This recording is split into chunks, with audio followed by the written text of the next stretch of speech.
जय श्री कृष्णा। माथे पे बिंदिया चमकती रहे, हाथों में चूड़ी छनकती रहे, पैरों में पायल खनकती रहे, पिया संग प्रेम बेला सजती रहे। आप सभी को करवा चौथ की हार्दिक शुभकामनाएं। सनातन धर्म में करवा चौथ का बहुत महत्व है। इस व्रत को सुहागिन महिलाओं द्वारा अपने पति की लंबी उम्र के लिए किया जाता है। पौराणिक कथा के अनुसार करवा नाम की एक पतिव्रता स्त्री थी।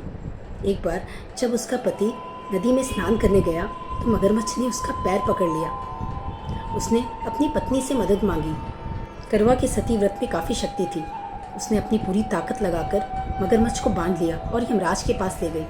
यमराज ने जब उससे आने का कारण पूछा तो उसने बताया, इस मगरमच्छ ने मेरे पति का पैर पकड़ लिया, तो अब अपनी शक्ति का उपयोग करके इसे मार डालो और नरक भेज दो।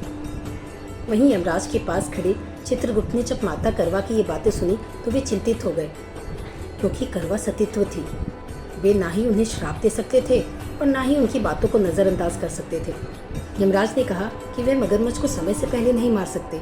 यह सुनकर करवा क्रोधित हो गई और उसने कहा कि यदि तुमने मगरमच्छ को मारकर मेरे पति को लंबी आयु नहीं दी तो मैं अपनी तपस्या के बल से तुम्हें भस्म कर दूंगी। यमराज ने उसके पति को चिरायु का वरदान देकर मगरमच्छ को यमलोक भेज दिया।